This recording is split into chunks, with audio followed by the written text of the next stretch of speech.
everyone, welcome to Wildwood Studio. I'm Sarah, and today I'm going to be burning Celtic knots on 3 different wooden boxes. I'll be showing them in order from the quickest project to the one that took me 8 hours to complete.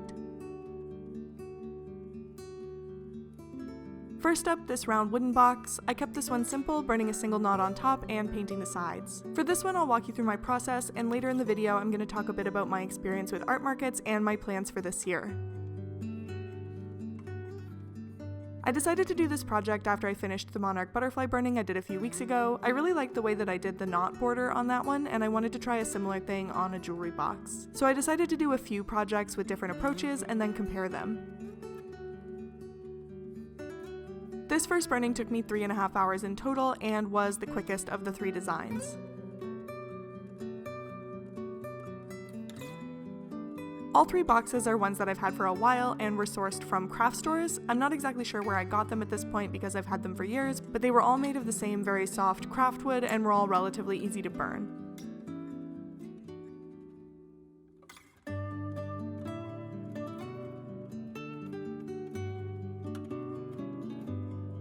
The shading turned out nice and smooth on this wood, but it was also quite smoky, so I had to use my smoke extractor throughout all 3 boxes. I use a razor tip Razor Mini. I'll link to it down below in case you want to get one for yourself.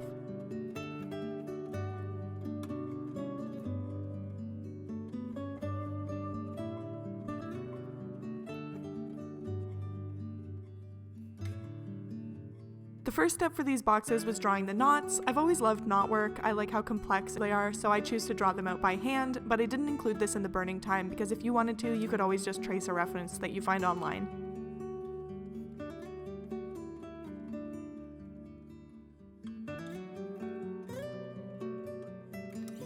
I found all 3 of these in the book Celtic Art: The Methods of Construction. I'll link to it below in case you're interested. And I just drew them in my sketchbook and sized them to fit each box.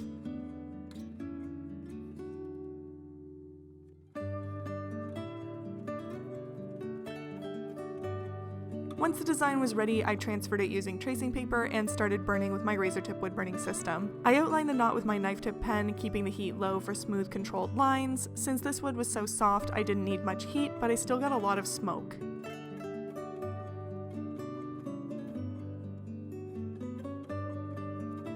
Once the knot was finished, I burned the background dark with my spoon shader. This is always the part that takes the longest and makes the most smoke. Then I went around the knot and burned a shadow at all the points where the design overlaps and added a few lines for texture. I did this the same for the design on the 3rd box. This one took less time because the portion of the box that I'm burning is smaller and I'm just doing the one knot.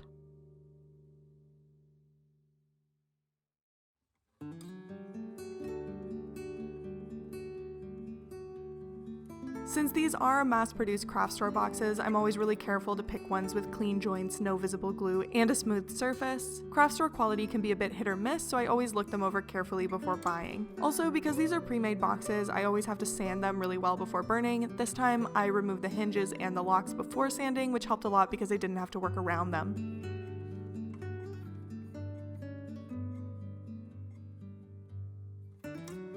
I still felt like the box looked too plain with just the knot on top, so I decided to paint the sides blue with watercolor. I like how the watercolor lets the wood grain show through like a stain. I considered using actual wood stain, but figured I'd just save my money and use what I already had. Once it was clear coated, I was really happy with how it looked.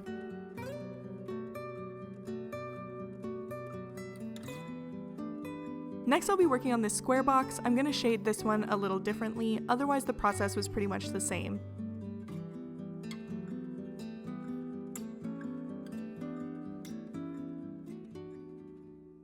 So I used my knife tip pen for the outlines, spoon shader for the shading, and darkened the border with my spoon shader as well. Then I did watercolor on the sides.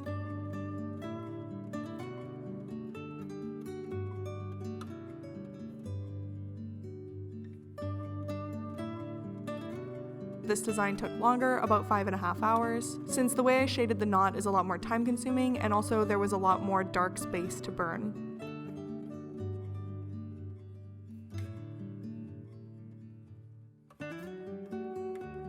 Another reason I decided to make these boxes is that I recently signed up for a booth at my local Comic-Con, so I thought these would be a good thing to bring with me.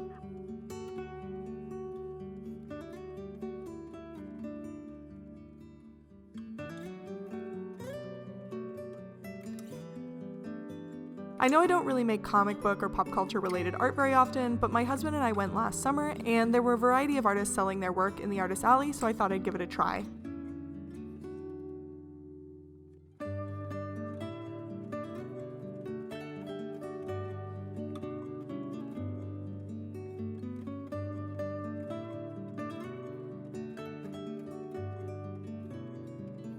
Since the booths were only $80, I figured it was a good low-risk opportunity to try selling in person again, so if you're in Sudbury on April 26th, that's where I'll be.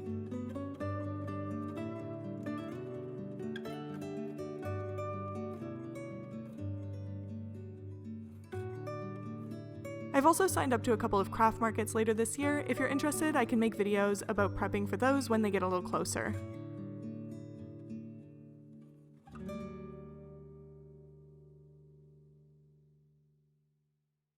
I've done some art shows and craft markets before, but that was all before the COVID lockdowns when all that stuff was canceled. And then when it opened up again, I just never got back into it, so it feels a bit like I'm starting out all over again.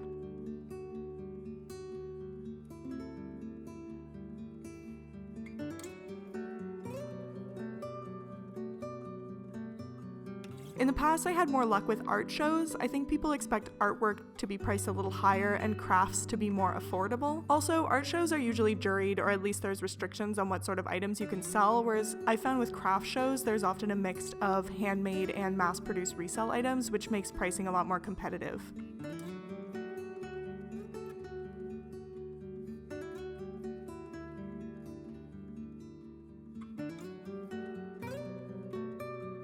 At past craft shows, I've seen people selling handmade crochet items right next to booths full of similar items that the person just ordered in bulk and was reselling, and I found I never really sold very much at those events.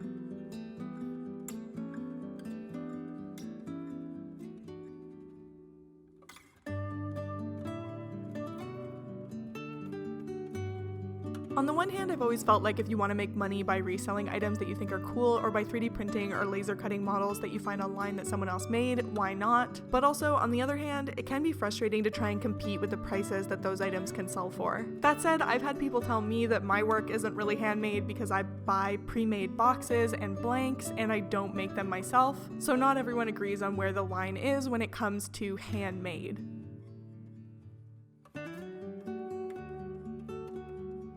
Here's the third box. For this one, I'm not going to paint it. This box took 8 hours in total to burn and finish, mostly because it has 3 knots instead of just 1, and there's a lot more dark area in between.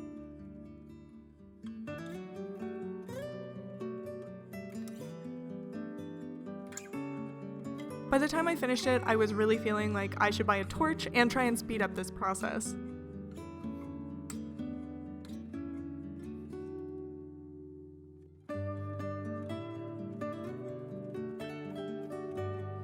For anyone following along, I took the hardware off and sanded it, then did the line work with my knife tip pen and shaded with my spoon shader. I also used the ball tip pen to get into some of the small dark areas.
said before that it's been a number of years since I did a market, and that's for a few reasons. First, there was the COVID shutdowns that got me out of the habit, and then I had a fairly demanding job in terms of late nights and overtime, so I didn't have a lot of time to burn. They're kind of the same reasons I didn't make videos for a while, to be honest. But the third thing that's always held me back is inventory. I'd get worried that I wouldn't have enough work done in time, so I just didn't sign up out of fear of losing my booth fee. This was especially bad when I lived in Toronto because the fees were usually hundreds or even thousands of dollars for a booth, so I kept telling myself that I'd build up my inventory first and then I'd sign up for a show, but that just meant I never did it. That's why this year I've decided to just sign up. I'm out of Toronto now, so the price isn't very high, and I think I need the motivation of a looming deadline to actually make the inventory that I'll need to set up a market table.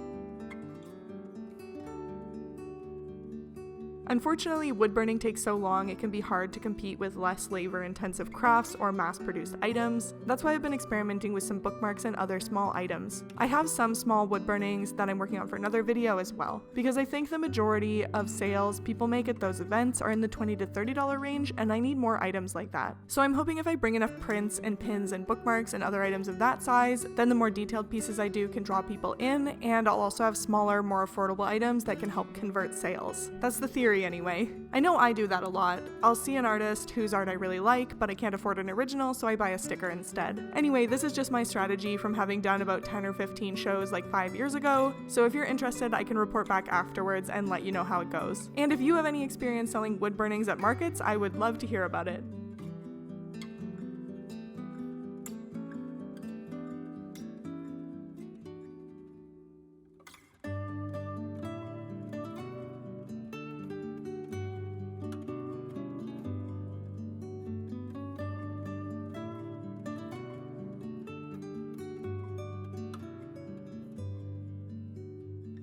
The last thing I did for all 3 boxes was glue felt to the insides and the bottoms. I always do this step because I think it adds a nice finish. I just measured and cut the felt and then glued it in with wood glue.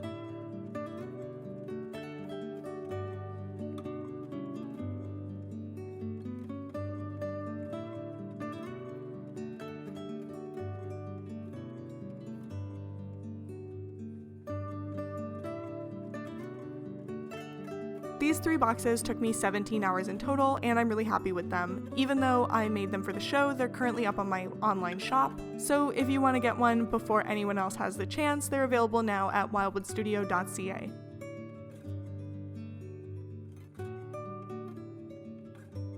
Here are all 3 finished boxes. Which one do you think turned out the best? As always, please let me know what you think in the comments, and make sure to like this video if you haven't already, and subscribe to my channel so you don't miss all my future art videos. Thanks for watching, and I'll see you next time.